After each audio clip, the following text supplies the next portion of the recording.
As I said in the budget, we're going to introduce a new welfare cap to control the overall costs of the benefit bill.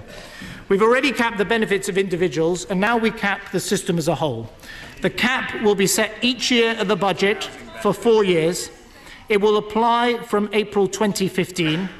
It will reflect forecast inflation, but it will be set in cash terms. In future, when a government looks to breach the cap because it's failing to control welfare, the OBR will issue a public warning, and the government will then be forced to take action to cut welfare costs or publicly breach the cap and explain that to Parliament. We'll exclude a small number of the most cyclical benefits that directly rise and fall with the unemployment rate to preserve the automatic stabilisers.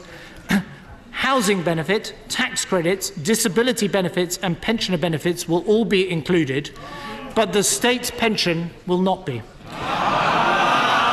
Because we know times are tough, we've helped to keep mortgage rates low, increase the personal allowance, cut fuel duty, and we've frozen the council tax. That council tax freeze is due to come to an end next April, and I don't want that to happen. So I can tell you today that because of the savings we've made, we can help families with their bills. We will fund councils to freeze council tax for the next 2 years. We're reforming pay in the public sector. We're holding down pay awards, and public sector pay rises will be limited to an average of up to 1% for 2015-16. And we're working to remove automatic pay rises simply for time served in our schools, NHS, prisons and police. The armed forces will be excluded. So the Education Department's overall budget will increase to £53 billion, and school spending will be protected in real terms. When we came to office, the health budget was £96 billion. In 2015-16, it will be £110 billion. And capital spending will rise to £4.7 billion. And let me respond directly to the breast cancer research campaign that so many have taken part in. We will continue to back the Charity Research Support Fund and look into making it easier for these organisations to benefit from gift aid. My right honourable friend, the Business Secretary, has agreed to a reduction of 6% in the cost of the department. That means we're making savings to student maintenance, keeping grants but not increasing them, and the cost of the central department will also be cut further.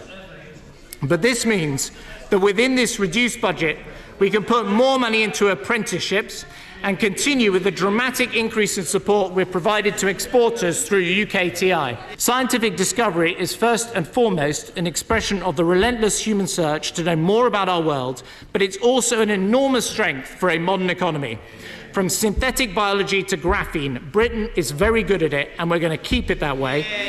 I am committing today to maintain the resource budget for science at £4.6 billion, to increase the capital budget for science in real terms to £1.1 billion, and to maintain that real increase to the end of this decade. Local government will have to make further savings too.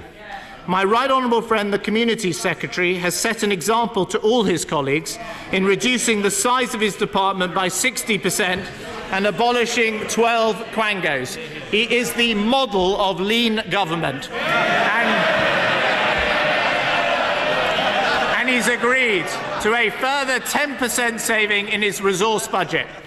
But we're committing to over £3 billion of capital investment in affordable housing, and we'll extend the Troubled Families programme to reach 400,000 more vulnerable families who need extra support. We are proving that you can save money and create more progressive government, and that is the right priority.